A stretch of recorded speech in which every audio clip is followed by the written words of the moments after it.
Mori ore te whānau, no mai hoki mai, welcome back to the Practice Run, your frontline pass to the heart of sports nation, brought to you by 99 Dreams, inspiring others to chase their dreams. With your hosts, Rawiri Tukoirangi and Sam Tirangi, we're diving deep into the thrilling world of the NRL and rugby league today, and who knows where the game will take us tomorrow. From the try line to the sideline, we've got you covered. Strap in as we tackle the big plays, the game-changing moments, and the stories that define legends. Whether you're a seasoned vet or this is your first hit-up, the Practice Run is for everyone. Every run, every tackle, every win, experience the rush with us. With exclusive insights, couch analysis, and a touch of humour, the Practice Run is here to keep you entertained, informed, and part of our practice squad. Because here, every practice run takes us one step closer to glory. The Practice Squad, where every listener is MVP, powering our play, every episode, every day. And we want to give a huge shout out to our sponsors, 99 Dreams, and to you guys, the listeners all around the world. Thank you all so much for tuning in. Iara. Now, we just want to say, if you head over to 99dreams.co.nz, if you're watching on YouTube, you can check out this fly baseball jersey that your boy is rocking. You can pick these up on the 99 Dreams website. Look at that. And you might as well pick up a hat to match while you're there, because, ladies and gentlemen, this is what keeps the lights on. This is what keeps the party pumping and the hotties jumping. So let's get into today's episode. We have another installment of MyGM, this week brought to you by Sam Tirangi. He is breaking down a bit of a Cowboys rebuild for us today, so make sure you tune in for that and give us your comments and feedback on his Cowboys rebuild, as well as the entire rebuild of the MyGM series so far in the comment sections below or over on our Instagram at 99DreamsNZ. Then following that, we have a recap on some of the most ridiculous games of the weekend. I don't know who didn't get blown out, but I'm going to tell you right now, my team did. It was a miserable weekend for some and a very, very dominant weekend for others. After that, then we will be delivering to you guys the final power ranking of the regular season, followed by the final team of the week. We will be doing still team of the week for the finals, but this is the last iteration where all teams are eligible to have players submitted for their team of the week. And if there's time at the end of this podcast, we may do team of the year, we may not, but stay tuned. If we don't do it, we will bring it to you next week. Ka pai whānau. Awesome. Before we get into it, brothers, how's everyone doing? Sam, man, what did you get up to? How was your weekend, brother? All good. I was still feeling a bit crook, to be honest, so I didn't get up to a whole heap. It felt all good last week, and then it kind of came back in the back end, but all good now. Haven't been up to all too much. How about yourselves? Yeah, we went for our first run, trying to get over this hamstring niggle that seeming to be popping up, which was good. We got through it. It was only 5K, super slow. So the energy was there, wasn't too taxing on the old body. But we woke up the next day, hammies weren't sore, but now we got a lower back issue. So seems to be that something's always wrong. Fix one thing, another thing feels broken, which is super annoying. Hopefully it'll go away in a couple of days, or else, who knows, I might just have to make weekly appointments at the physio. But yeah. I think they call that getting old, my bro. Yeah, it's definitely feeling it. But we'll be okay. Other than that, though, a good week. It was a good weekend. Chilled out, relaxed, kind of recharged the battery, both physically and mentally. So, yeah. Nice. Yeah. Yeah, man, look, it's been a hectic week. It's just like a long week last week. Just, I think all the rain, the wind, it gets a lot, you know. So the weekend, I just chilled out a bit. I've made a couple of modifications to the bike already. I've had it for like a week now, so I've already made a couple of mods. And yeah, took it out on the weekend. I'm having some fun, man. I'm just enjoying life at the moment. Everything seems to be going well. Touch wood, because you know it's always when it goes well that it just turns to shit. So hopefully it doesn't start turning into shit. But yeah, everything's going smoothly. So we are happy and we are healthy, and that's all that matters, right, Whānau? At the end of the day, is that you are happy with whatever you're doing and you're healthy. The rest, good or bad, you'll forget about it in a month or two. What's that saying? Life isn't bad until you zoom out. when you see like how bad this rough patch is in the interim, it hasn't lasted a lifetime. You haven't had to deal with it for a whole lifetime. So when you sort of zoom out and see, all the things you've done in your life, this rough patch hasn't lasted forever, and it won't last forever. So there's some words of inspiration. I got that from a TikTok, eh? Yeah, man. That's where we'll be getting inspiration from, man. These TikToks. That's what it's for. You're not wrong. You're not wrong at all. Hey, wait until next week. I'll bring out a Sylvester Stallone one. What is it? It isn't about how hard you get hit. It's about how hard you can get hit and keep moving forward. That's how winning is done. Something like that. It's from like one of the Rocky movies. But anyway, speaking of Rocky, I have a game that I love to hate to play. It's rock, paper, scissors. We do this every episode on the practice run, ladies and gentlemen. One day it'll be sponsored by someone. Who can we get to sponsor this rock, paper, scissors? I don't know. We'll figure it out. I'd love for this segment to be sponsored by Spates. Rock, paper, scissors.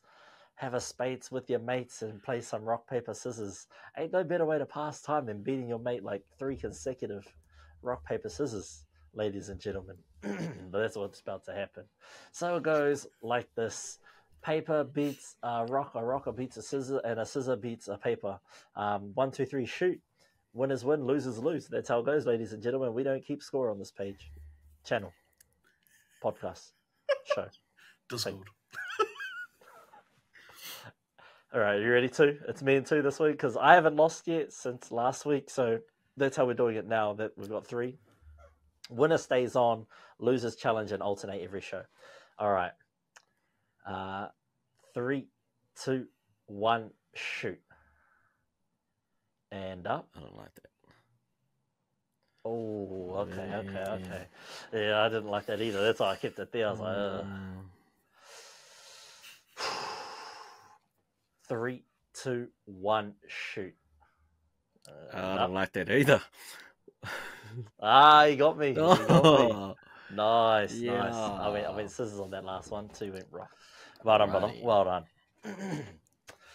Well, winners win, losers lose, I guess. On to the Cowboys for Sam's MyGM mode.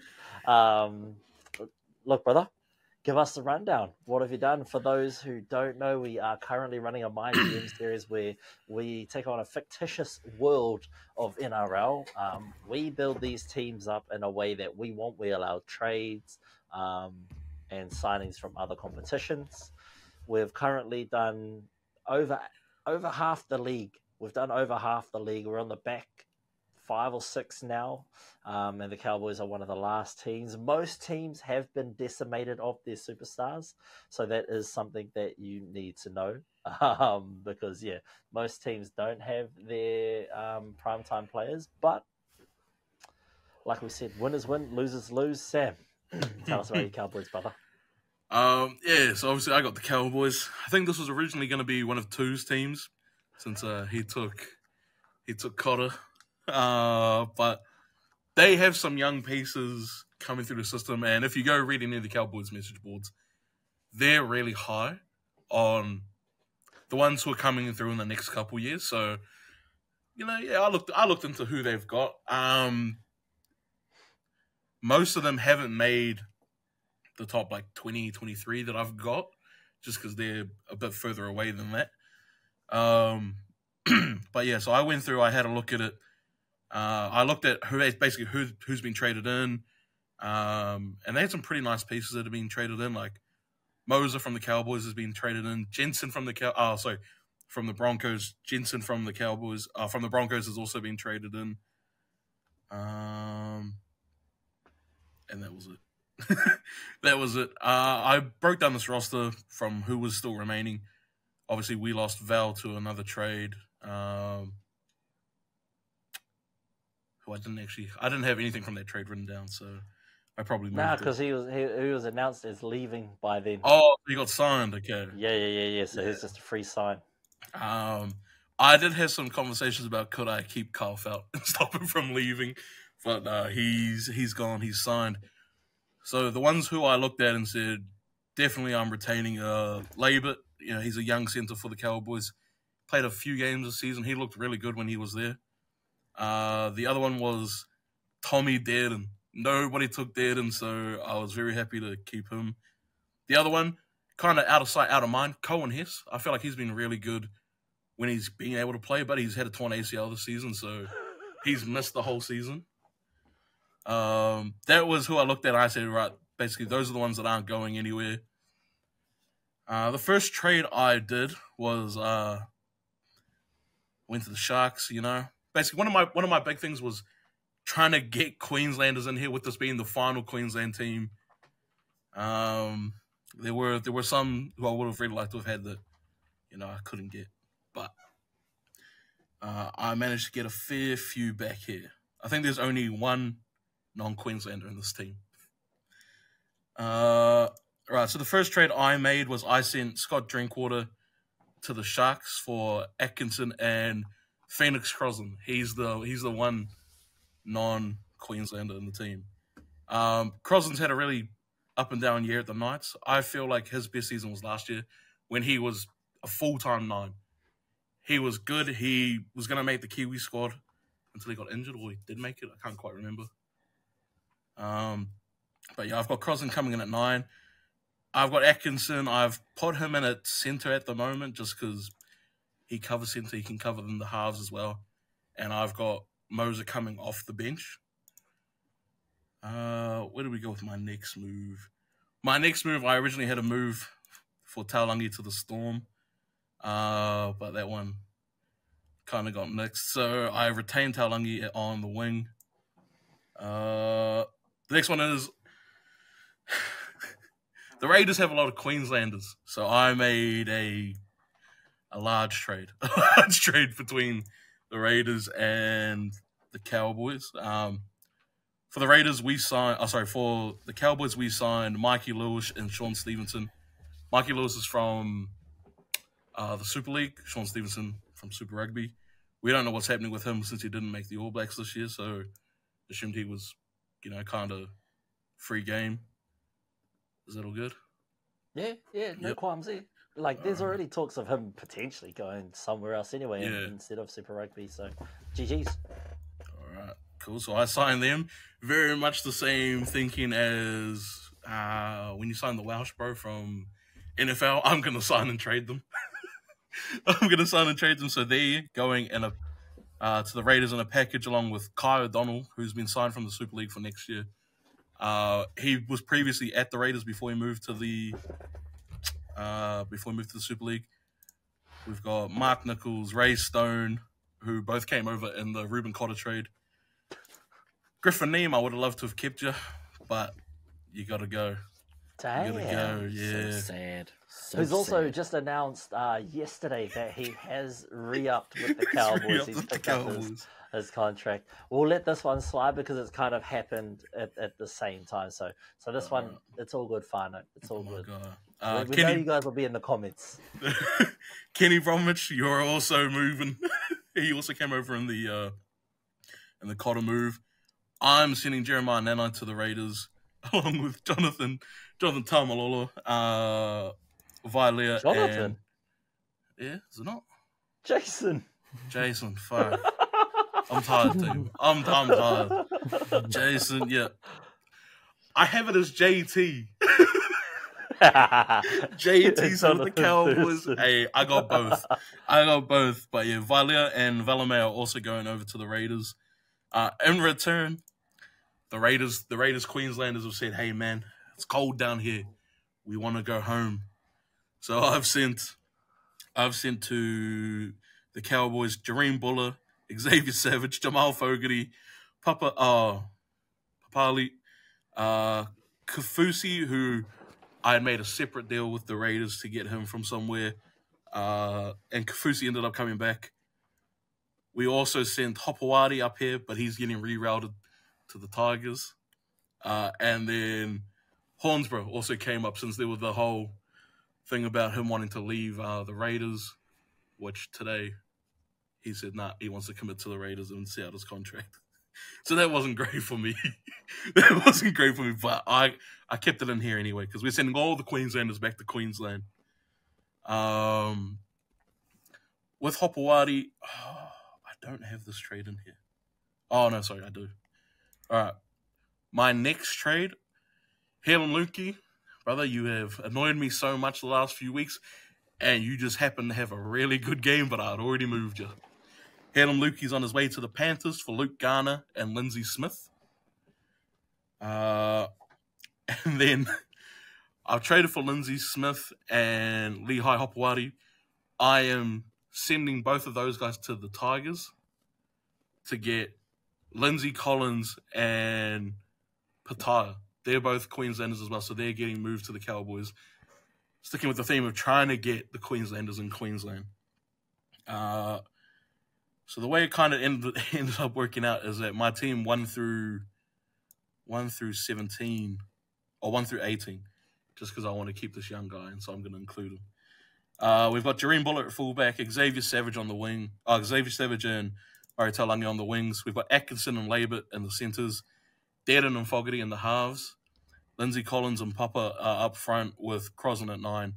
Luke Garner and Kafusi on the edges, and then Hornsborough at 13.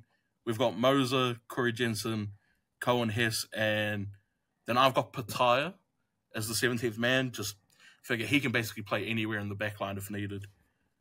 Might be able to chuck him on as a second rower, but I'd rather not.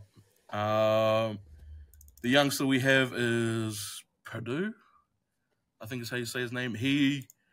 I've liked him. Like, he's had really good flashes when I've seen him play. I've watched one of his lower grade games, and he looked pretty solid there. I've also included Jake Clifford. You're going to retain a spot on the squad. You've played fairly well to end the season, but I'd rather have Fogarty as a full-time 7.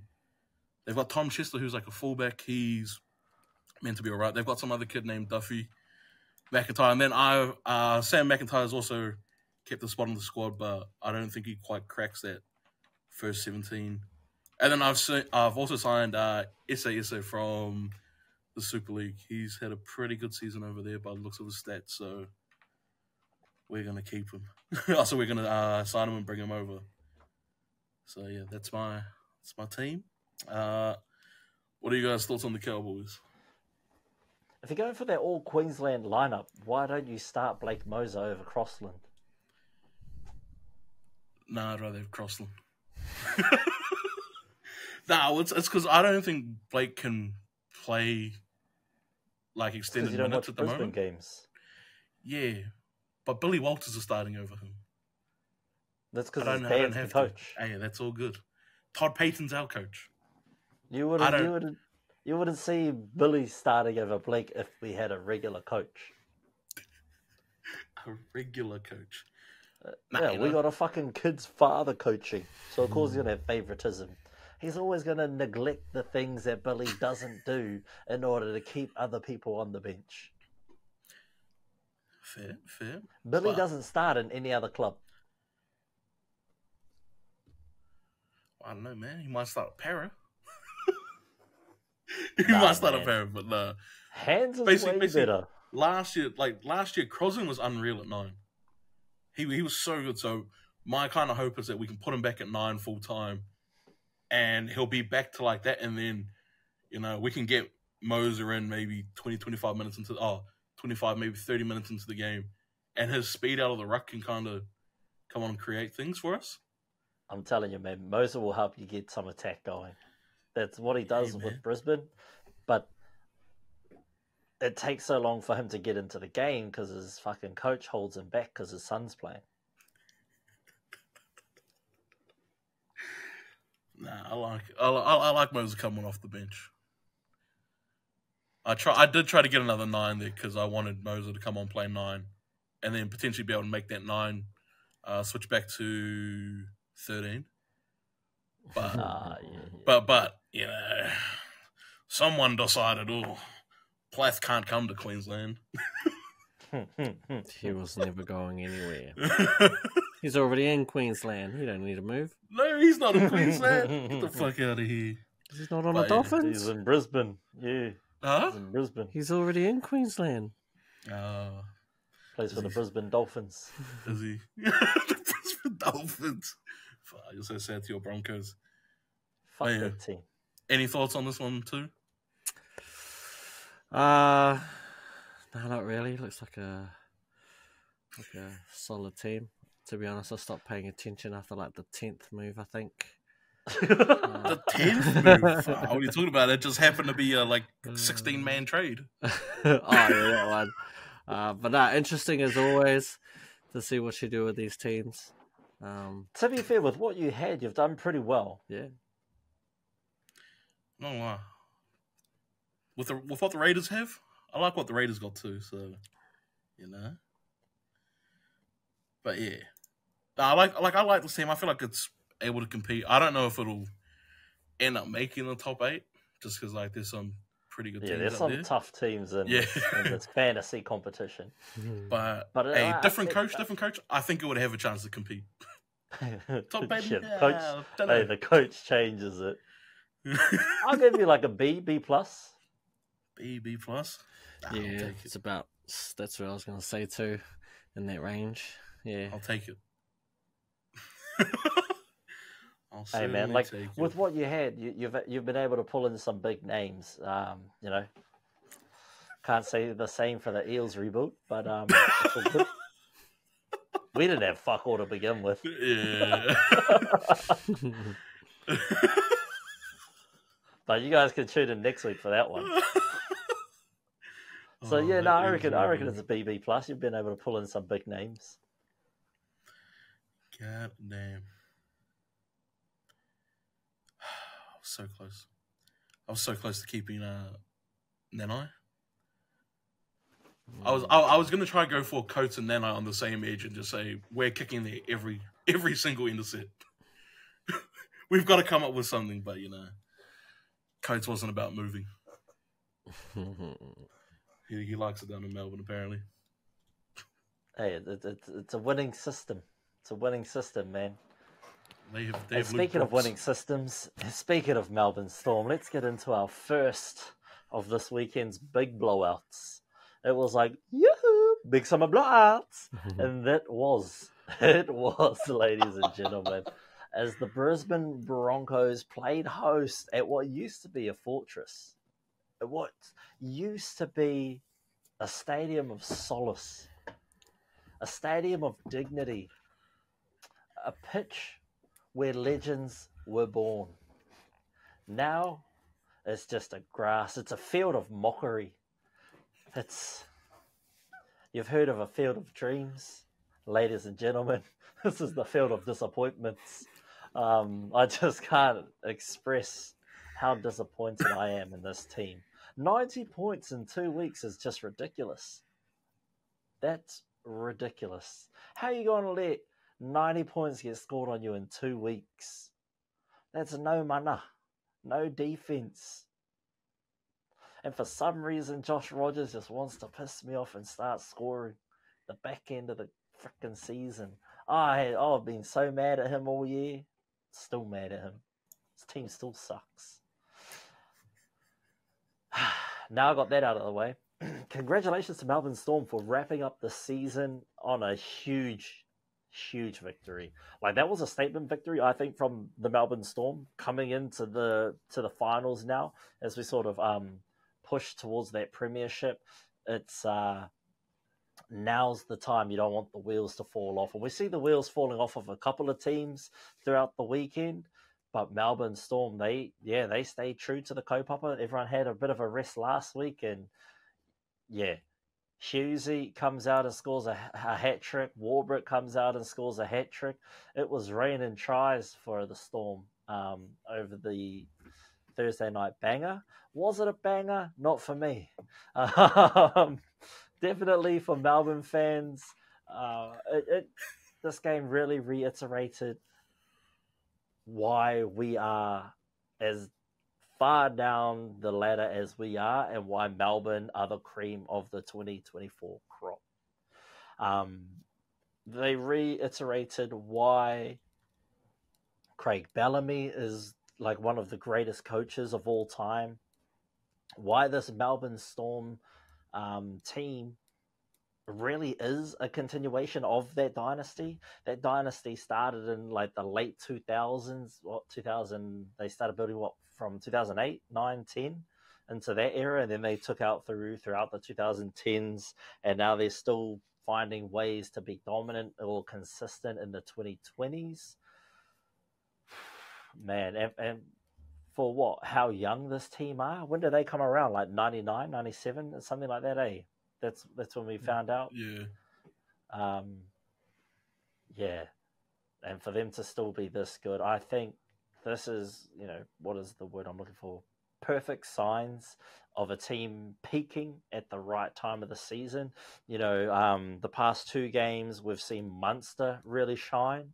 And, it's been a tough season for him. He's mainly been injured throughout the entire season. So we've seen the spotlight turn to Jerome Hughes throughout this season. And boy, has he picked up where, 2 had expected Munster to be the Dalian this season. And hey, it's been passed over to his teammate, Jerome Hughes. And, tutu Māori, chair of the bow.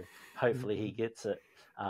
But, he definitely deserves a lot of praise for where this Melbourne team is at currently, because, there was a part there where Harry wasn't playing, where Pep was in and out of the lineup, and, Hughes still found ways to get the job done.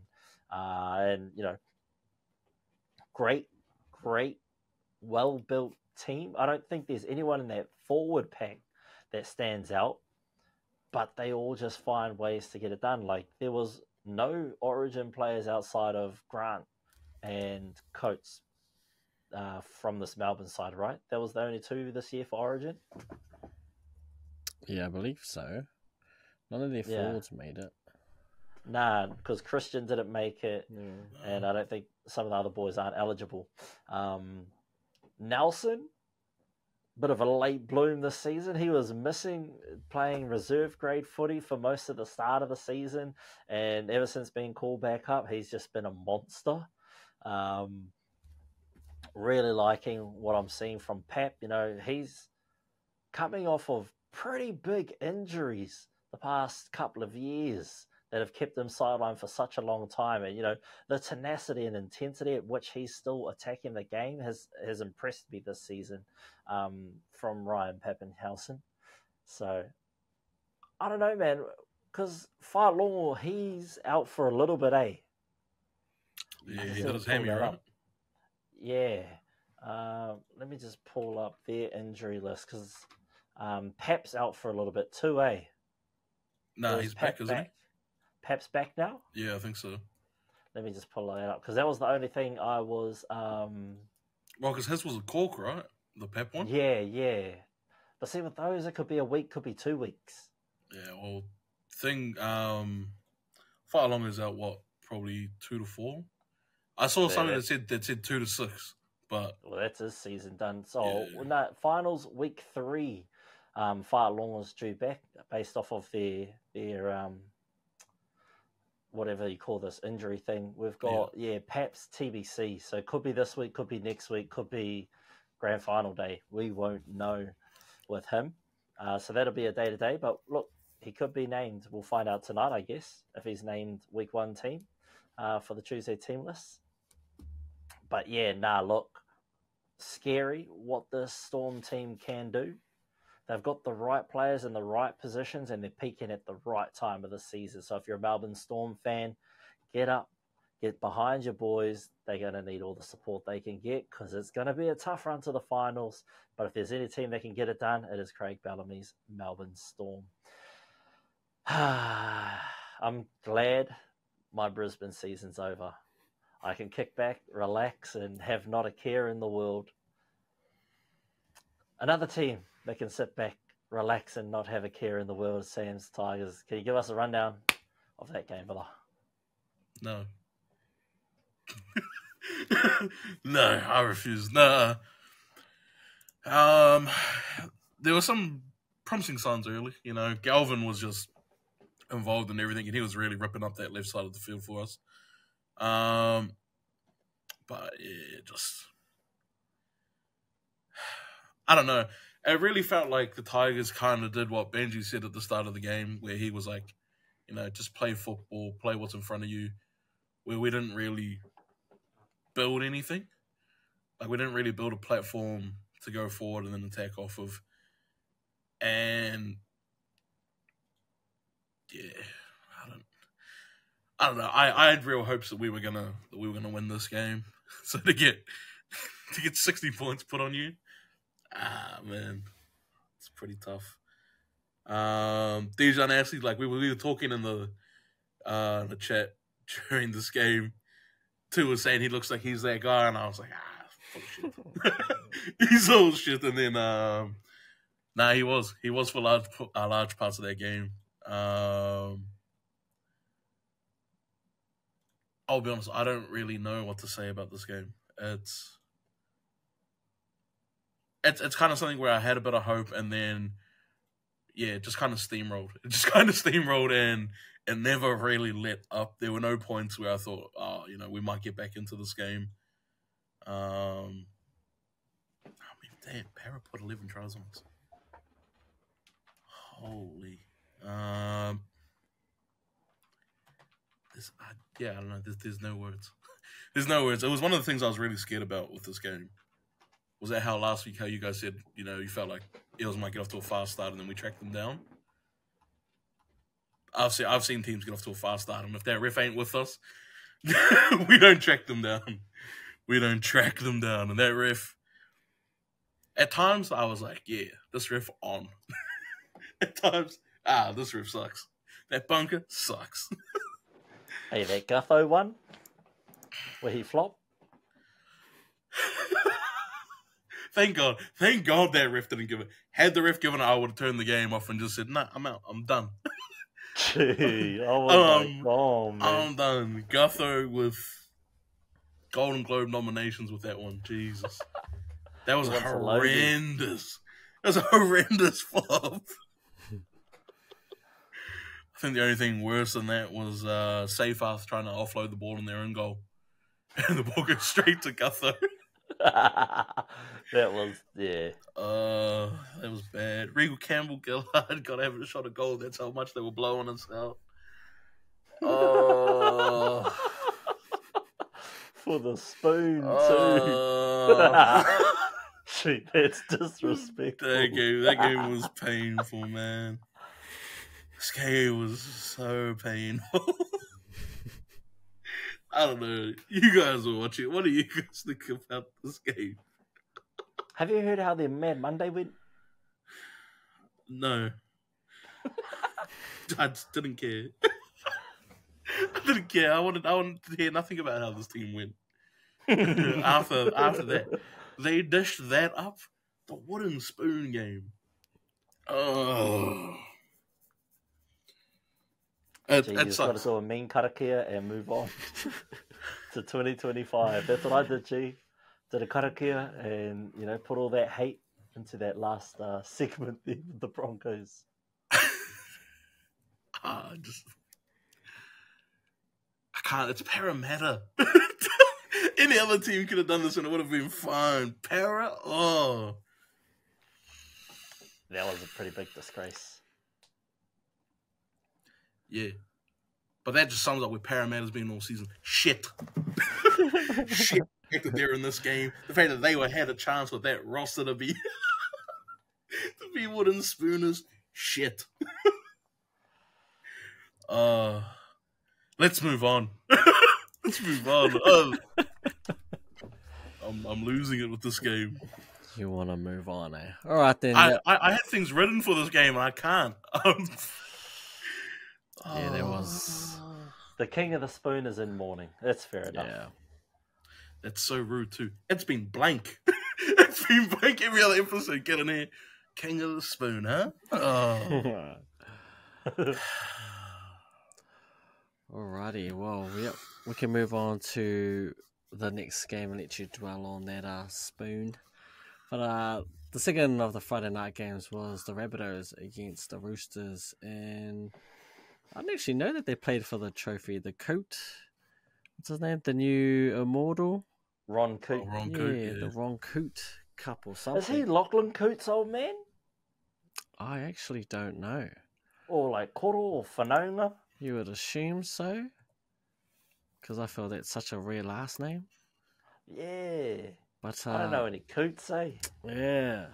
And look, this was, I mean, no one was playing for anything. The Rabbitohs season had ended quite a while ago. The Roosters were hoping to see if they could leapfrog Penrith, but they kind of needed Penrith to lose, which we'll find out about later whether they did or not. But honestly, it's quite a dominant victory from the Roosters, given that they were without Sam Walker and Brandon Smith. They are a team that is priming for a playoff run. And maybe this is the one where they get it done. I highly doubt it because Sam Walker and Brandon Smith are gone. But you just never know with the Roosters. You have Tedesco, who was just winding the clock back, playing with some great form. Luke Keary stepping up. And I guess as long as you got superstars like Joey Manu in the team and a pretty solid forward pack, you always have a chance. Obviously, this game started off with a hiss and a roar with the debut of the winger, the former Wallabies player who just came back from the Paris Olympic, Mark Nitawase. You tell me, brother. You tell me, man. Close enough. Close enough, yes. And he scored with pretty much his first touch of the ball. I mean, he's a tall player, a big build. That's what they were talking about in the commentary. They couldn't believe how big he was and athletic at that. And yeah, he kind of just outleaped my guy, my winger, rookie winger, Tyrone Munro. Wasn't happy about that, but what can you say? Mark just wanted it more and got it done.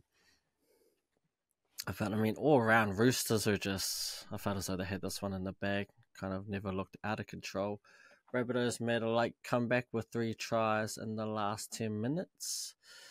Even Tommy Burgess managed to get one over before he heads back to the Super League.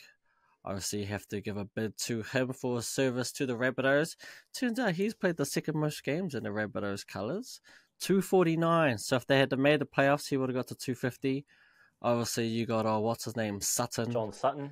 Yeah, he's like 300 plus games. Yeah. He is the bunnies. Yeah. So got to give a nod to him, and obviously the hooker Damien Cook played his last game in the Rabbitohs colours before he moves off to St George Illawarra, where he will also not be playing playoffs, is my prediction, while he's there. But in terms of the Roosters, they had 2 wingers out there. I don't think the other bros played before. Ponga. Yeah, he's played a few games. He's played a few games. I mean, I can't remember if Dom Young was. I think he was just rested, right? Him and Tupou just rested. So you assume that they'll be back for their big game, first round of the playoffs. They get the win, they get the bye. If they lose, they will have to play the following week. But all in all, I thought it was a dominant performance from the Roosters. It just felt like they were just ticking all the box, just revving up for the playoffs. And the Rabbitohs, last game of the season, they pretty much had nothing to play for. They had moments. Moments are too far in between, and when you're facing a team that's like the Roosters who have championship aspirations, you're always going to get smoked. That's really all I've got for this game, man. If anyone has anything to add, feel free to do so. Or we can move on to Super Saturday. Now, I'll be honest, I fell asleep. I fell asleep during that game. Anything from you, Ra? Nah, man. Easy. I'll take us over to the Dragons Raiders. This was a game I was highly invested in. I may have placed some money on the Raiders to make the playoffs. So, I watched this game from the start, and man, early on was I thinking I've done it to the Raiders again. I tipped them to get up against the Cowboys 2, maybe 3 weeks ago. Cowboys blew them out. Cowboys blew them out, and early it looked like it was going that way. After I think the 13th minute here, the Dragons were up 16 or 18-0. I can't quite remember what the score was there. Basically, the summary for this was, in the first half, the Raiders' errors and ill discipline was what was really hurting them the most. It also doesn't help. The Dragons' first set, they steamroll down the field, put up a bomb. Zach Lomax chases it, but that comes up with the bomb. I think he beats the fullback. He offloads it inside the Tommy Eisen, who he goes under. He goes and scores like right next to the post. That was the opening play for it. But yeah, like really, just the first 13 minutes, the Raiders just didn't show up. What's his name? Little was pretty big for them. Like, he had moments where he was really good, especially in that opening 15. He was just running. There was a play there where, honestly, the Raiders like had pretty good defense on the Dragons coming out of their own end. I think they held them to maybe 30 meters, but on the fourth tackle, they gave away a penalty. Dragons kick it downfield. I think on the second tackle there of that set, they get a set restart. Little jumps out of dummy half. Sees the markers aren't there. He runs 15 meters, breaks a tackle, carries 2 over, and like that's how they get their second try. On the third one, Little jumps out of dummy half again, sees one marker. Ethan Strange, really bad marker defense. And Little, every time he saw Strange was there, he picked on him. He bullied him badly. But yeah, so Little jumps out, sees Ethan Strange's offside marker. Oh, actually, no, I think that tackle there, Ethan Strange wasn't even looking at him. He had his back turned to him. Little goes straight through, makes a break. I think he goes like probably 50, 60 odd meters. They then swing the ball to the opposite side of the field where Ben Hunt gets the ball. He grubbers him behind on, I think it's maybe the third tackle there. Sewer gets the ball. That's 18. So that's 18-0 after 13 minutes. The Raiders kind of bring it back. They show a bit of life. Really strong carries out of their end from Savage and Timoko. Before on the fourth tackle, they go to Hornsborough, and Hornsborough did this so much during the game. Goes straight to the line, and then just before he gets there, he'll go out the back. He went out the back. They played a ball to Hudson Young. That boy coming, like hitting the line real short, he was butterfingers all day. Butterfingers all day. It made me wonder, is he really that good? But, you know, he kind of had moments where he was all right. Anyway, he goes over. He gets up there with like within 1 meter short of the line. Fogarty jumps in the dummy half on the fifth tackle. He just straight grubbers him behind the defense. Levi goes over to score underneath the post. And then from there, it kind of starts kicking back up into a bit of a game until the Dragons just roll down the field a bit later on. Little again, he tries to milk a penalty with Hornsborough laying in the ruck. Ref says, get up, man. Get up. The middle of that Raiders line flew up out of the line. The two edges sat back. Little just grabbed a straight on behind it. Sloan gathers the ball. He then kicks on from there. Where is it? He gathers. He kicks it off the ground. Hopewadi, it's kind of like what I said before in the pre-game chat, where like Hopewadi had moments where he was really good, moments where he was horrendous. An easy regather, and he goes butterfingers. He spills it. Sloan puts on pressure. The ball spills out. King Tonga under the post, puts it down, and they score and they go up 24-6. I think it was. The Raiders get another try anyway. Timoko had a massive carry. He would have made 25 meters, probably 18 meters of that was post-contact carrying to the Dragons' place. Like he was really good for stretches of this. A little bit greedy at times, but you know he was really good as well. What happened here? I don't have the other try. Oh, well. Halftime score, the Raiders, so the Dragons are winning 24-10. Come the second half, bro, Little did it again. That first 5 minutes of the second half, Little was really, really good. He gets Ethan Strange offside at marker again, runs straight through him. They get down to about the 35-meter mark before he links up with Sloan, who instead of taking the tackle, tries to throw a 50-50 offload where it's not even close. It's not even close to getting anywhere near a Dragons player. Starling is tracking back. He jumps on it. And then from there, honestly, the Raiders just kind of take control of the game. It was sort of like a mirror where the first half, ill-disciplined errors were really costly to the Raiders. Come the second half, the Dragons just made so many mistakes. And yet they still had a real chance to win it until Hornsborough. Until Hornsborough with about 2.5 minutes left to go. For whatever reason, Hornsborough's the one sweeping out the back of Jamal Fogarty. They attack down there. Sasangi is the lead runner. They play out. They go to Fogarty. Sasangi's the lead runner. Hornsborough sweeping in behind. Fogarty goes to Hornsborough. Savage and Timoko are offside.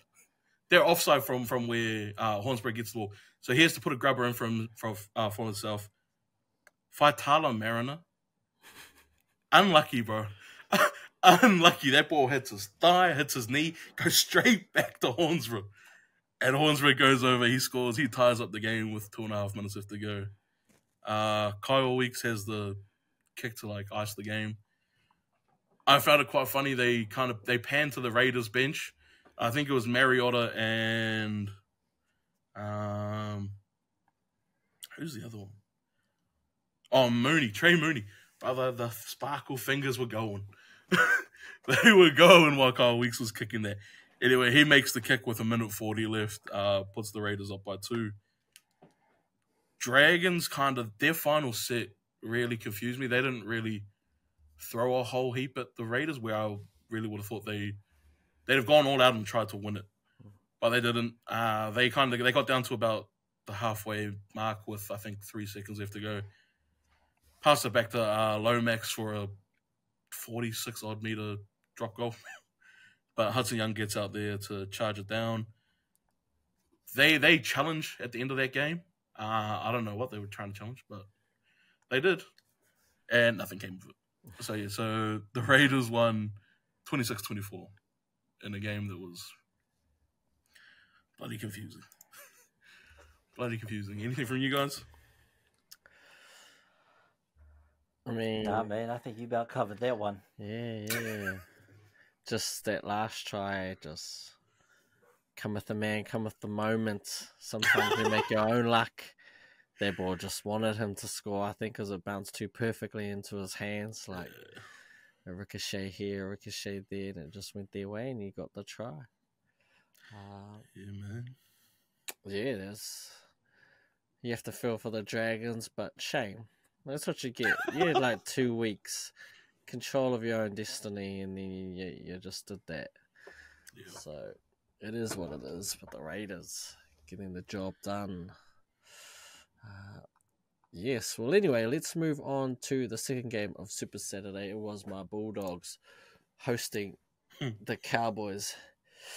And what another hiding this was. 2 weeks in a row now. My boys have been absolutely pumped. Not the form we want going into playoffs, but it is what it is, and we kind of need to get over it. But the Cowboys, I felt like they were dominant from the start, man. They just didn't help. We were doing errors in our own halves, coming out of yardage, just giving them chance after chances, and they were just humming. The whole team had a field day. I didn't even know where to start. If you remember from last week with the Manly, they kind of gave the blueprint to how to beat this Bulldogs team. Just go straight through the middle. Took about all year, the little forward pack that we have. It hasn't really been an issue. Somehow we've been able to find a way to hold bigger teams, and at times kind of, we were able to mask our small forward pack to where it never really impacted games. But these last 2 weeks, we have been exposed badly through our little forwards. And Cowboys kind of just copied and pasted what Manly did, just straight up the middle, getting those quick play the balls. I think last week they killed us on our left edge, and then this week they killed us on the right edge. In particular, Lukey had a good game playing off the back of Dearden. Dearden always seems to go to another level when he plays the Bulldogs, which is annoying, but credit where credit due, man. Their whole team was on. Looked like they were just getting yardage, like so much big meters, and it was easy meters. Normally we have Burden that can kick us out of trouble. It was noticeable today because where Burden could land it at least inside the 20, if not inside your 10. Sexton and Drew Hutchinson were getting it to maybe the 20. So they were starting their sets off, on their 30, times on their 40. 2 tackles in, they're already at halfway. So, yeah, man, they were kind of just dominant. We had no answer. It was quite interesting to see Critter. I mean, Critter was back, but Lukey kind of went through his gap. I don't know if because it was the shape that they were holding. But it was one time where Sexton, as good as he is, it's kind of always been a knock on him, his defense. And it kind of showed in that game. I don't know what it was, but they weren't quite in sync, Sexton and Critter, or that edge in general, but it was normally that gap between those two. And it just showed, because Lukey went through there like 3 times in the space of like 10 minutes. I think he scored 1 try. He butchered another one where they should have scored. I think all he had to do, he had 2 options to pass on his outside or inside, and I think he just held it from memory. Well, whatever he did, he didn't do the right thing, and we were able to hold on. But they were just on another level. Cowboys, man, looking like they have found some form, and they found some form at the right time. They came there with a plan, with the intent to win that game so they could get a home final.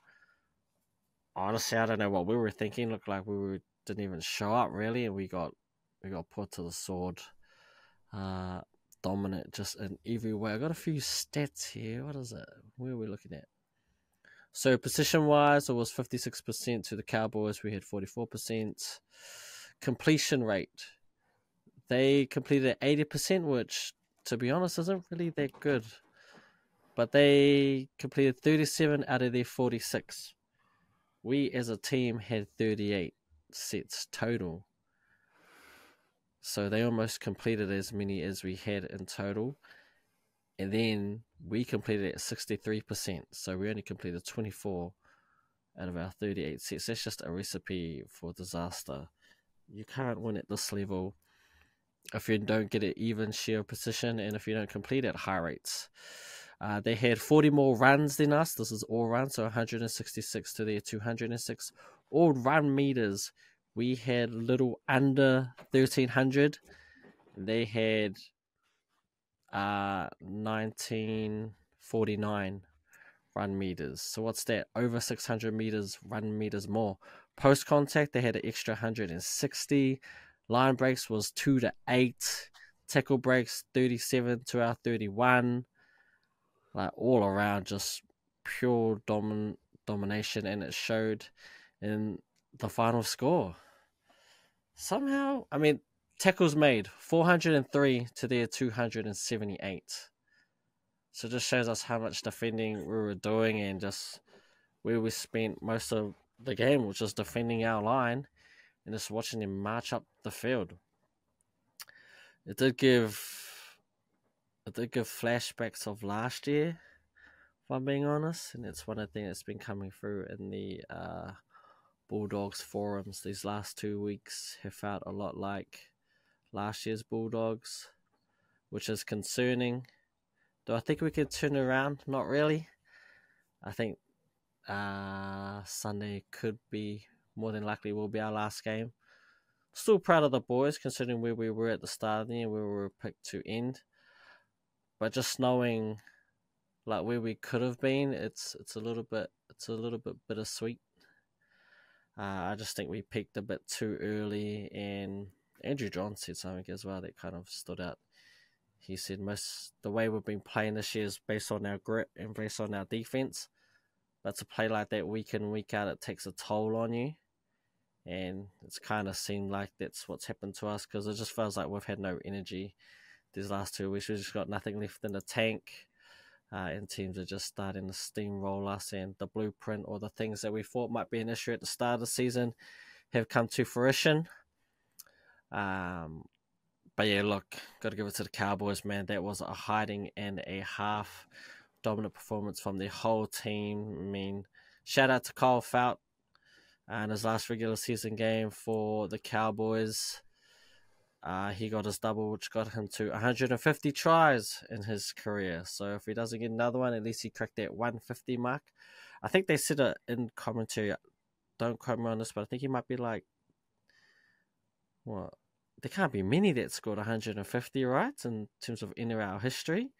That list's got to be quite... 17? Yeah, I think that's the number I heard. Yeah, so he joins that that exclusive list of people to have scored 150 tries. So congratulations to him. To Valentine Holmes. You know, we talk about him in terms of origin or rep, why he keeps getting picked, and I always like to point out, well, he normally gets picked because he's a hell of a kicker. And boy, he's been on one hell of a roll. I believe he is now up to it's plus 20 kicks in a row that he, that's his kicking streak. It's definitely gone over the 20 mark. And he didn't even come close to missing in a weekend. It didn't matter if it was far left, far right. They are just dead straight too. He doesn't have the bend on his one, his ones don't really... They don't curve and they don't swing. His ones are just arrow dead straight, man. And it's to see him dialed in. When you have a kicker like that, it's a pretty much guarantee you're going to go up in sixes as opposed to four is a deadly combination. But they're a team that is humming. And, I do see Cowboys, I think, winning their first game, or just how good they've been over the last little wee bit. I mean, I say they all say this, right? Jerome Nanai didn't even really have that good of a game. In fact, he was quite quiet, I would say. But they didn't need him to be, because their whole team was just absolutely dominant. But that's all I've got on that one. To my Bulldogs, first playoff game in a while. It's been a long time coming. Hopefully this is sustained success. I still think we're a few pieces away from competing for real. But yeah, we're just going to enjoy it. If Sunday's our last game, but I'll be there to watch it all the way through, and I'll enjoy every minute of it, even if we get another hiding. Unfortunate to win 5 games in a row, to finish with 3 hours in a row, but it is what it is. That's all I've got. If you've got anything to add, feel free. Or whoever's got the next game, feel free to do the next game. Look, ladies and gentlemen, on to the next game. 14 consecutive seasons for the Melbourne Storm in their current NRL final streak. 8 for the Roosters and 5 for the Penrith Panthers. That Penrith Panthers streak is kind of scary, considering prior to their 5 seasons of making the NRL finals, they've been floating around fighting over wooden spoons and climbing, trying to make the 8. And then all of a sudden, out of nowhere, they had the emergence of this young, talented core squad. And I think they broke the curse, because I think from, 2018 or 2019, every team that's made the grand final has fallen out of the 8. Parramatta did, South did, we did, Raiders did, there's one other team, and Penrith are the only team to not fall out of the 8, and in fact go on and win 3 consecutive grand finals in the meantime. This season has been their... I look human. I look at that team and I think they're human now. They're not unbeatable. They're not they don't give me 2007 Patriots. And they had Randy Moss and they almost went undefeated. They're not giving me that vibe anymore. They give me defeatable. However, the way they look defeatable is they're missing key players during those games where they look defeatable or they are getting beaten. You know, we looked at that team when they lost 2 on the trot, and I don't think Edwards was playing at that time. And we all know Cleary wasn't. I think Paul Alamutu wasn't playing. They had McLean in the centres. So they had players that weren't a part of that official, you know, G squad that get shit done. Now, coming into the finals, we know that's got to slightly change and pivot a little bit because Cleary's... We'll find out tonight anyway, in Teamless Tuesday, whether or not Cleary will be playing this week against the Roosters. But he is due back this week. We just got to hold our breath because he has only lasted, I think, 2 games since being injured. Each time he's 2 games maximum before he's back on IR. So I think Panthers staff will be, you know, not in a rush to bring Cleary back into the squad. And, you know, you don't need to when they can still get wins. They won 18-12 over the Titans at home in the last regular season game. And what is their stadium? Penrith Park or whatever it's called? Bluebet Stadium. It was called like Penrith Park or some shit for the day because they are getting a new stadium built for the club. How's that, eh? You win... Well, you make the finals 5 years in a row, you win 3 of them, and apparently you've got enough money to build a new stadium these days. Crazy. Tigers fans, you need to get on that. Hey man, we're getting our stadium renovated. Why can't? Renovated and built whole new. 2 different salary caps, my bruh. Yeah, but we've got like 5 home stadiums. We've got like 5 home stadiums. That's because you got 2 clubs. Yeah, I know. We should only have one. Leichhardt. Leichhardt, why are we going to Campbelltown for, man? Leichhardt. Hey, but anyway, back to this game, man. Jaden Campbell had a filthy highlight, man. He looked like a young Sean Johnson in that highlight, bro. He just took ankles, man. He is the ankle taker of the NRL this season, man. He is like the Kyrie Irving out there. Youngblood is, yeah. I think he's got a bright future at 6 as opposed to 1. I like him in that 6 jersey. He did get shifted to fullback in this lineup, but the things he's able to do at 6, I think, as opposed to 1, because he gets more direction of play when you're the half, you know. You get to direct the flow. But this Panthers team, man, they looked out of it. They didn't look as dominant as you'd expect the Panthers team to be, especially against the Titans, man. Especially against the Titans team. You'd expect them to sort of run away with it. It took them a little bit to find a rhythm, and eventually they stole it in the end, but yeah, there's a little bit of soul-searching this team's going to have to do if they're going to be able to get 4 in a row. You know, even if they don't, this is still a Panthers dynasty that, you know, history will look favourably upon. 3 in a row, first team to ever do it. To go for 4, to even be in the NRL finals going for 4, back-to-back championships is ridiculous, man. So, yeah, Panthers can only get stronger with the return of Nath, but it's whether or not they're getting big dog Nath or they're getting, you know, Grant Hill Nath. For those who don't get it, you know, is injury prone. You know, you don't want an injury prone superstar, man. You want like, who came back like a Westbrook? He came back and still was able to ball out. He lost both his ACLs. You know, you want that kind of a player. You want someone that can keep coming, keep going. But it's going to be tough. It's going to be tough, and I don't think it's going to be an easier run to the finals like the Panthers have had in previous years. I think this will be the first time we get to see the Panthers challenged. And it's going to be interesting. It's going to be interesting, ladies and gentlemen.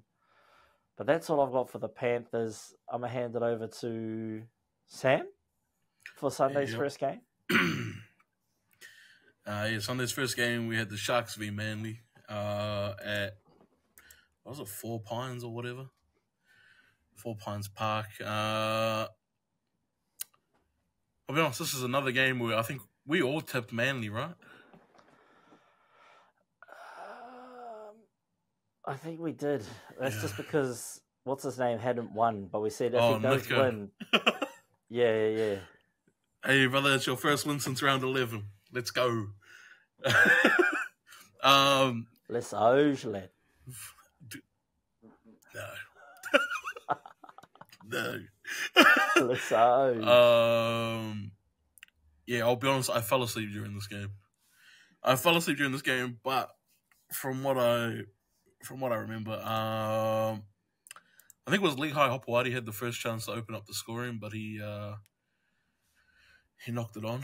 He knocked it on in the end goal. It would have been a pretty tough put down regardless. And I'm pretty sure after that knock on, the Sharks kind of just went down the field, and the very next minute they scored. They took the ball out to their left, and then kind of just went like a massive sweep play all the way to the opposite side of the field, where they got the numbers, and was it Katoa? Katoa got over and scored in the corner. I was almost certain live he went out. He came that close to stepping out of bounds, rather than just putting the ball down. He decided, "No, let me tiptoe the line, walk it in half a meter, and put it down." In the 11th minute, Manly's attack was looking kind of decent. I thought there was a bit of hope there for them. Luke Brooks plays it to Kohler, who Raymond at times has really good defense. Raymond at times has really bad reads. This was one of those really bad reads. Raymond came up out of the line to try and shut down Talau, who Kohler sells him a dummy and just runs straight through the gap. The fullback then comes, I think it's the fullback, comes over, tackles Kohler, but he can't wrap up the ball. Gets a little flick off the Talau, who then scores in the corner. That evened the score up. Garrick missed the kick. In the 13th minute, the Sharks got to play the ball on, I think it was Manly's 10. Nico threw just an unreal ball over the top. I was like, oh, that's very reminiscent of Benji and Bo. Their connection they had. Where Benji would throw some outrageous passes to Bo Ryan and he'd find a way to get over and score. This one, unfortunately, though, Katoa, Hopewadi did his job. He got Katoa over the sideline. But Talau, if he doesn't get across and make a play on the ball, / Katoa's arm, he scores that. But because Talau gets over, he makes a play on the ball, they stop him from scoring in the corner. I felt a bit ripped off by that. It was an unreal ball. I felt like that deserved a try, but things happen. It didn't quite get there. Manly rolled down the field a little bit later in the 17th minute. I think it's DC. I actually can't quite remember who the kick was, and I don't have it written down here. But there's a kick that goes out to Falalo. That brother's wing. He gets over the top, comes down, scores it. Manly take the lead, 8-4. Garrick misses the kick. And in the 26th minute, I don't remember when Hazelton come on, but when he came on, things really changed for the Sharks. He was so good for them. He had a real good stretch there where, I just felt like he really kind of turned the game. In the 26th minute, the Sharks are on Manly's 10, where Trindle, DC does what DC does, right? Which is where he rushes out of the line at times. He does that to try and put pressure on Trindle. DC completely whiffs it. Trindle throws a ball. It's definitely meant for Idle. He doesn't catch the ball. He doesn't even look at the ball. He runs straight through the line, and the ball finds its way to Mulitalo, who then scores in the corner on probably one of the luckier tries I've seen in a while. Hazelton capped off a strong performance. I think it's about 2, maybe 3 minutes before halftime, where he gets the ball. He gets the ball in around Manly's 10, maybe 15th. Runs to the line. He draws in to Jack Williams, makes a run off of him, makes that pass there. Olakwatu can't crack in time. He misses the tackle. And Jack Williams scores underneath the post. And then that's where I fell asleep. That's where I fell asleep. So I went back, looked at things, and man, the Sharks put it on Manly. The Sharks put it on Manly from what I've seen. On the 8 minutes, like at the 8-minute mark, they kind of just made it over. Trindle throws it over. A skip pass to Idol, who then draws on the defender. Makes that one pass to Molitalo. He goes in and scores. There's another one where Nico throws a skip to Brayley. Brayley puts in a fucking bludger of a grubber. On that highlight, that grubber did not look good, but Atkinson is on. He gets there. He scores right next to the post. Manly with 23 to go. Olakuatu gets the ball. Gets spread to the right. Olakuatu gets a one-on-one with Idol. He can't make the one-on-one tackle, so he kind of carries him for 10 to 12 meters. Trindle gets there to help at the end, but he can't stop that try. So Olakuatu gets over. 15 minutes remaining. Nicola wraps under Trindle. Bro, he goes off his right foot once. Goes probably 2-3 meters to the side. Goes off his right foot again. Sees a gap between Jake and Olakuatu again. They picked on him. Through Olakuatu. Goes under. Neither of them can tackle him. Then, I think 5 minutes later, Sharks are on, bro. Trindle just throws an unreal ball to Nicola, who almost every commentator says he's like one of the best line running fucking back rollers. Mm-hmm. He did that, bro. Trindle put him through a gap, and yep, he goes under, gets his second.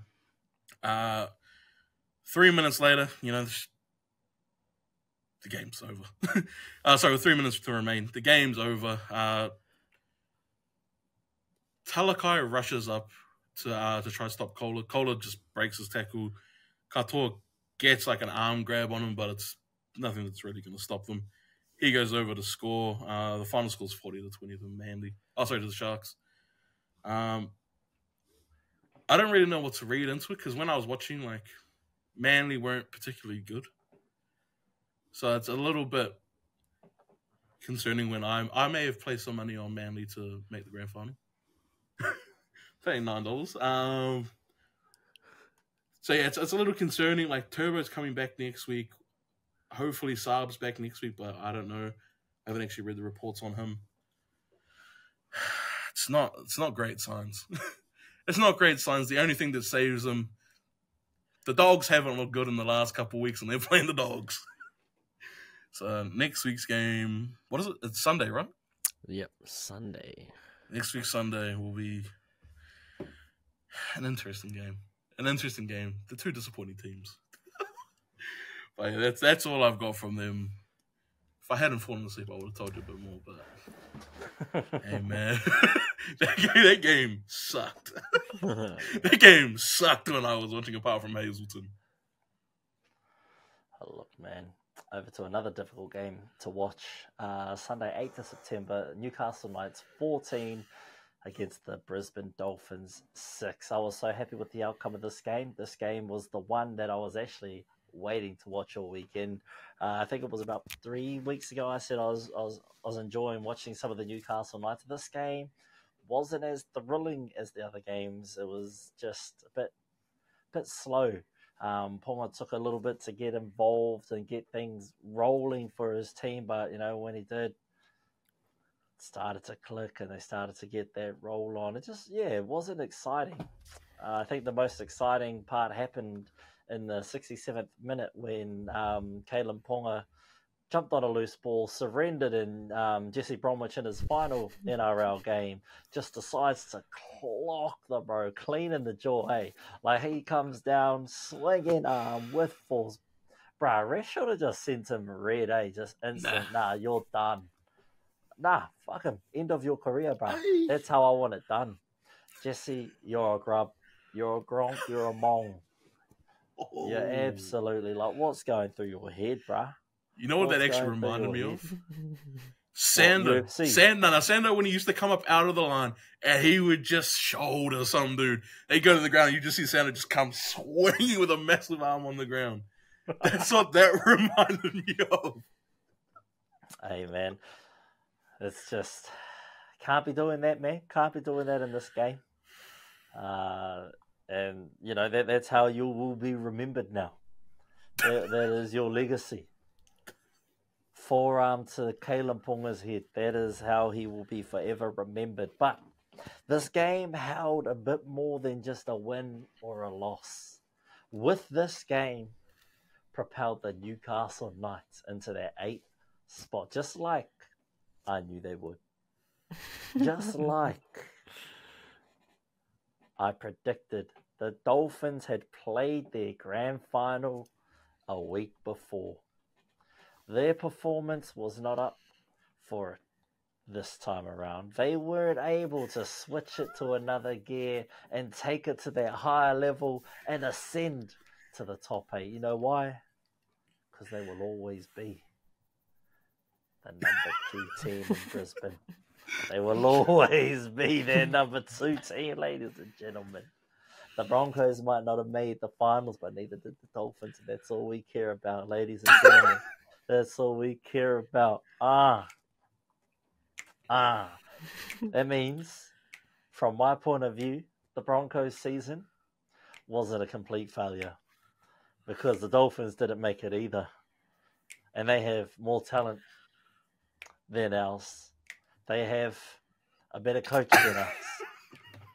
Well, you're telling me that on a week-to-week basis, the Dolphins don't have better talent than the Broncos, when most of our talent's sitting on the fucking hospital bed, injured. Hey, I'm just saying, you guys have talent there, man. Where? We got Wasn't always on freaking the Fletcher field. Baker starting for most of them. Yeah, Hey, man, I'm talking about on-field. I'm talking about available players. Talent is based on your availability.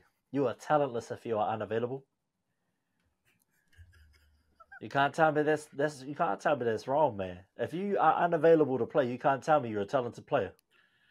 I'm saying where? I got highlights from 2006. You can't be that good. Can't be telling me he's mean, man. When in high school? I ain't seen him play. Been injured. Can't show me those Adam Reynolds highlights from 2023. It's 2024. Where's his highlights now? I want to see no Reece Walsh highlights from last year. Where's his 2024 highlights? I've seen Hammer highlights all over the show. I've seen Herbie highlights. I've seen Max Platt highlights. I ain't seen Broncos highlights, man. You know how I know there ain't no Broncos highlights this season? Whenever they show, like, head-to-heads for the week coming up, they'll show repeats of, like, fucking 10 years ago. They'll, like, check out this play from Darren Lockyer against the 2005 Cowboys. Oh, what's that got to do with this frickin' team we're playing next week? That's how I know we got less talent, man. Back to this team. Kaylan Ponga, he's always been criticised for not showing up when the moments matter the most. In this game, he showed up when the moments mattered the most. Fuck, that's a hard sentence to take. Can you say it? One of you say it. When the moments matter the most. Yeah, when the matters moment the most.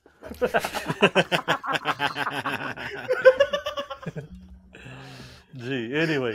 So Kaylan Ponga is notorious. He's notorious for sort of shying away when we always look for those come at the man, come at the hour kind of moments. Kaylan Ponga is normally one to sort of fizzle out in those areas, much like Reece Walsh does in Ezra Mann. But Kaylan Ponga, man, he stepped up. He delivered a couple of try assists. He converted his kicks where he needed to, and he just made them tackles where he need. Sam's just a hater. He don't like Kaylan. He's a Tiger fan. He hates everything because he's got a spoon. He can't talk shit with a spoon in his mouth. Can't talk shit with a spoon on the payroll. They were on the Knights' payroll. Them old boys. He's just hating because he lost out on the Raiders getting into the finals. But that's beside the point. That is beside the point. That means your Newcastle Knights take that 8th spot and they look to try and push forward. They did that last year too, eh? They made a little surge at the end and then got put down by the Warriors in New Zealand. That was unfortunate. But that about wraps up our recap of the NRL season for 2024. I can't believe 27 rounds have come and gone, and now we look forward to the playoff gauntlet. Is that what we're calling it? Yes, it is. the playoff gauntlet. And in the playoff gauntlet, we are in the preliminary gauntlet. That's the first round, is what it's called, the prelims gauntlet. So make sure you guys join us back here on Thursday afternoon for that. But before we get there, we've got Team of the Week and Power Rankings to get through, ladies and gentlemen. Let me put the Team of the Week. Oh, you guys got the sheet? Pull up the sheet. Sam, you do the backs. 2, you do the forwards, and I'll do the halves.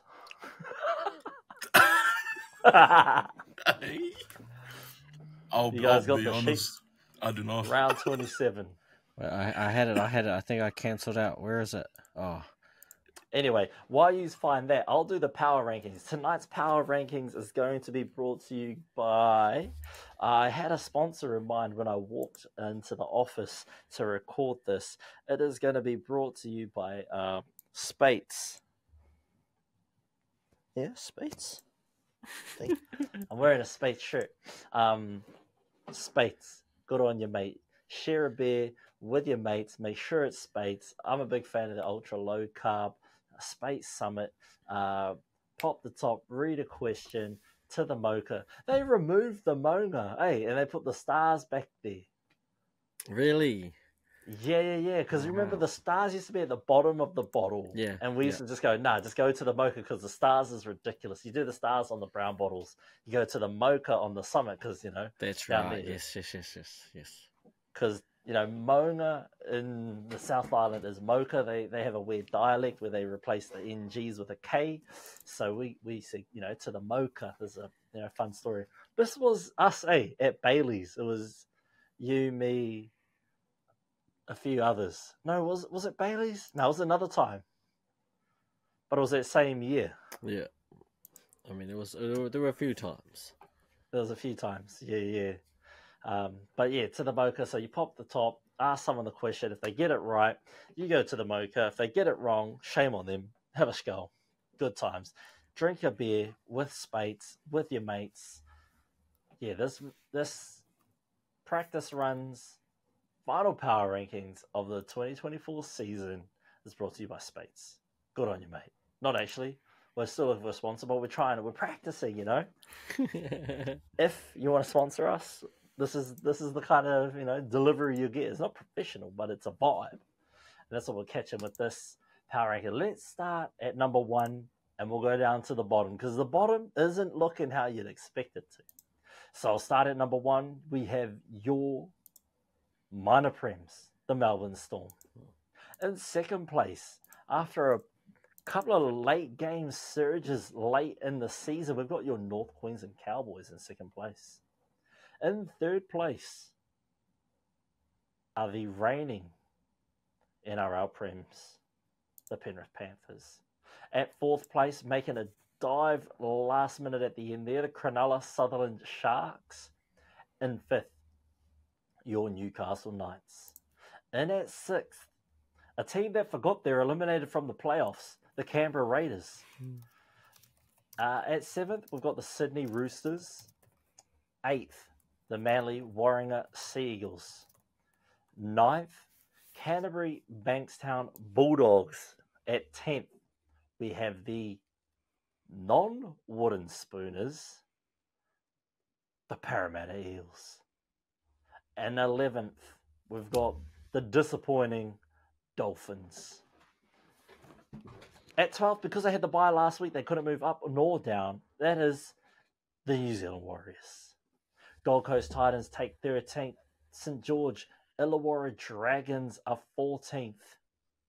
At 15th, your wooden spooners, the West Wooden Spoon Tigers. At 16th, the disappointing Brisbane Broncos. And that means the most pathetic team of the 2024 season is the South Sydney Rabbitohs, ladies and gentlemen. That is the power rankings for 2024. We will continue to update the top 8 as the season progresses through the playoff gauntlet. We'll have to make a slight adjustment because the Raiders finished top 6, but this round 27 power ranking is what we will do to base round 1 off of next season. So when you're coming to us next year and going, hey, how come Storm are number 1 and Bunnies are number 17, but the Bunnies picked up Nathan Cleary and Jerome Luai, for example? How come they're not number 1 automatically?